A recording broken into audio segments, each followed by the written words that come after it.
Hi, welcome to week 7. I got some questions from one of Mr. Janssen's students about just needed a little bit of extra help with this first assignment, simplifying square roots. So what I thought I'd do is just go over the notes verbally, because sometimes reading can be a little bit more difficult than having someone explain it to you and point to things and explain things a little differently. So that's what I'm going to do. I'm going to go through and then we'll do a couple questions together, and then I'll leave you to do a few of the questions by yourself. All right, so let's look at this first one. It says, simplifying square roots means reducing a square root to its simplest form. So I would explain this as saying, okay, inside every number that you want to square root, there is a number that can be square rooted. So for example, well, let's first talk about what is a square root, right? What is something that has a square root? Anything, and we can make a little list over here. We're probably just going to see the basics, but let's go through and make a list. So let's do 1 squared, 2 squared, 3 squared, 4 squared, 5 squared, 6 squared, 7 squared, 8 squared, 9 squared, and 10 squared. And we can always do 11 and 12 if it comes up later in a question. But these numbers are going to be really important to be able to understand square roots. So 1 squared is 1, because 1 times 1 is 1. Some people put 2 on accident. Tricky. 2 squared is 2 times 2, so that's 4. 3 squared is not 6. It's a common mistake, not 6. 3 times 3 is 9. All right, and so far, so forth. That's what I was trying to say. Okay, so on and so forth. There we go. 64, 81, and 100. So each one of these numbers has a perfect square root. So for example, the square root of 1 is 1. It's a nice, easy, clean number. The square root of 4 is 2. Nice, whole, even number. But if I tried to do like the square root of 7, I would get a nasty decimal. There's actually a name for that. It's called an irrational number. Don't worry, I don't think you need to know that, but we can kind of take a look here. If we did the square root of 7, we get a nasty decimal that goes on forever. It's called irrational. But if we did the square root of 16, we get 4. So that's a perfect square, or it has a square root. And so when we are simplifying square roots, what we need to do is find that number that can be square rooted perfectly inside of another number. Now, the way Mr. Janssen is explaining this to you, we are making a factor tree. We are very used to making factor lists, because when we were doing factoring, we would say, like 24, we would say, okay, 1 and 24, 2 and 12, 3 and 8, 4 and 6. So we're really used to doing it that way. We're going to switch our thinking and think about it a different way. So the first thing you want to notice about a number is if it's even. If it's an even number, then the first thing you want to put in your factor tree is a 2 and that number. So that's why we have 2 and 12. Now we're going to break down 12 even smaller, because 12 is also an even number. So we can say 2 times 6 is 12. And 6 is also an even number, so we can break it down into 2 and 3. So I think it's really important that you notice what numbers are highlighted in red and which numbers are not. The 2 is highlighted in red because we cannot break it down into any smaller factors. We could put 2 and 1, but that doesn't change anything. It still has a 2, so it's not a smaller factor. If we go over here, we see that the 12 is not being highlighted, and that's because we broke down the 12 further than just putting it as a 12. We said, okay, 2 smaller numbers than 12, 2 and 6, can break it down even more. So here it is being broken down into 2 and 6. And so the numbers that we want to look at are the highlighted numbers in red or the ends of the branches, right? This branch is not over yet. It still keeps splitting, so we don't consider that highlighted. So it says the prime factors are highlighted in red. So highlighted in red, we just call them prime factors because they cannot be broken down anymore. And what's true about this is that 24 is equal to 2 times 2 times 2 times 3. So we're breaking it down into its smallest parts to help us find things inside of the number that we can take the square root of. So let's take a look at now finding the square root of this. We have a factor tree here. We need to identify the factors,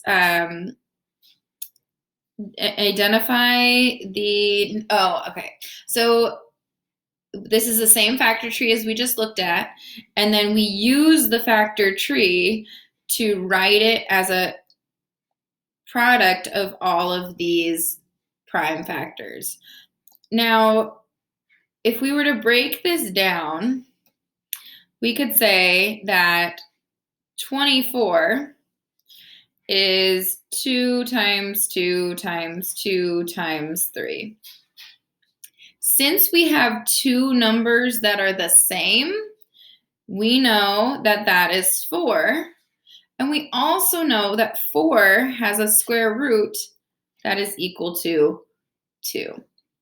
So it's really nice to break it down, see the pair of numbers that make a perfect square, and then we can take that number out. So let's look at this next step where he highlighted these two numbers because they're the same. And then he said, okay, well, I know that 2 times 2 is 4, and the square root of 4 is 2. So I'm going to take that out from under the square root. Since you can take the square root of it, let's do it and take it out from under the square root. Now, everything that's left in here, you would have to have 2 3s or 2 2s or 2 4s or 2 8s or 2 7s or something like that in order to take it out. So you cannot take this number out. Something also to notice is that there's 2 inside, but there's 1 outside. So keep that in mind. If there's 2 inside, you just take 1 outside because the definition of a square root is that you're finding the number that if you multiplied by itself, it would become that perfect square. Okay, so then what you have left over, you cannot take out from under the square root. You cannot take the square root of it. And so you just simplify it by multiplying it together. And then that is our final answer. Let me show you how to check your answer here. If you were given, at the beginning, square root of 24, you can write that as a decimal. And there's your decimal answer, 4.898979. Oh, lots of nines. Okay. And then our answer that we got was 2 times the square root of 6. And it should be that same decimal. So that's how you can check to see that you simplified correctly. Okay. Let's go through this and think about it in a different way. If that made sense to you, then you can totally skip past this little double explanation that I'm giving you. Another way to look at this is to not use a tree diagram, but to look at our list that we're used to seeing. So looking back at our factor pairs that we are very comfortable with, you can look through these numbers and try to find the biggest perfect square in that list. So when I say perfect square, I mean all these numbers. So if I were to look at this list of numbers, I could start at the top and work my way down, okay? 1 and 24. Well, 1 is a perfect square, but we don't usually count it because taking out a 1 just keeps things the same, right? Multiplying by 1, same number. Okay, so ignoring 1, we would look for a 4. Okay, I see a 4.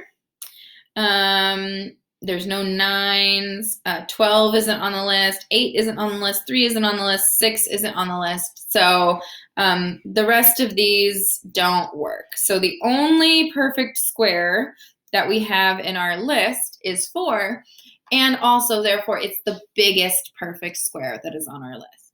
So we know that 4 is 2 times 2. So the square root of 4 is 2.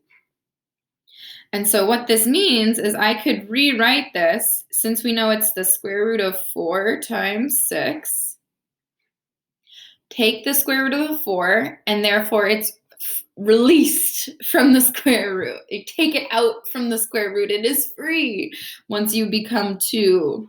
And then we know there's no square root of 6, so we could just write it as 6. The 6 is still trapped in the square root because it cannot be perfectly square rooted.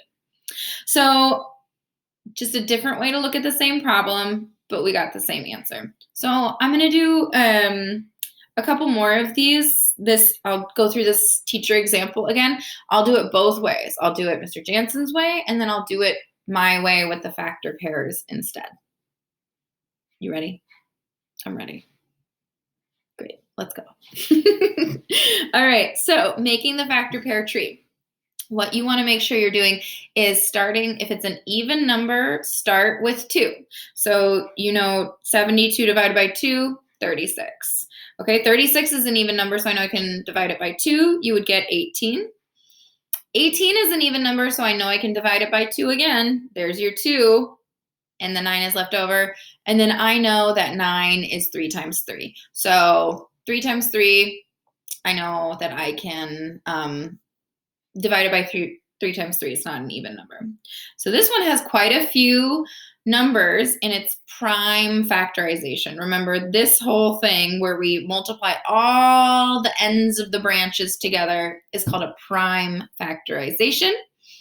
And in this strategy that your teacher is showing you, you can see here that there is a group of 2 2s and there's a group of 2 3s. Well, that means that I know this is 4. I know this is 9. And the square root of 4 is 2. Square root of 4 is 2. And the square root of 9 is 3. So I can take 2 different things out from under the square root. I can free them from the square root. And so that's what your teacher is showing here. You're taking the 2 and the 3, taking it out from under the square root and putting it in front. And then to simplify, you would just have to multiply the 2 times the 3 in front to get a 6.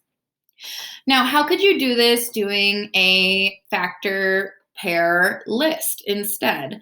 Let's make a factor pair list for 72.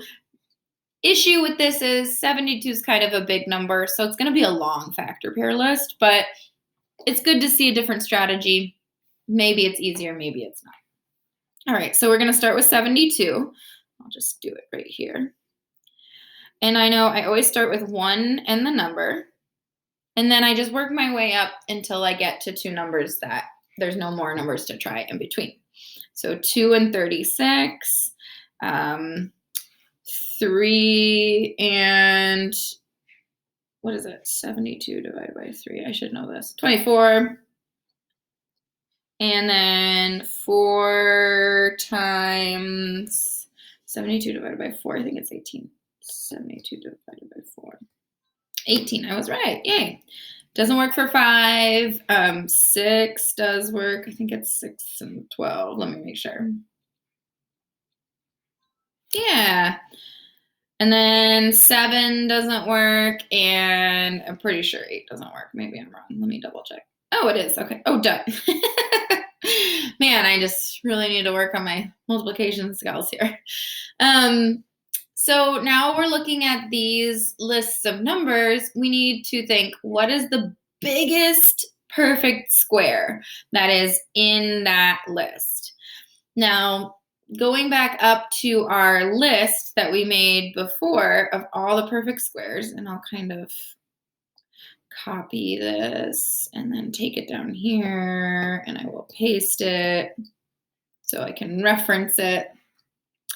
I know that there's a few of them. 36 is 6 squared, so that's something that's on the list. 4 is 2 squared, that's on the list.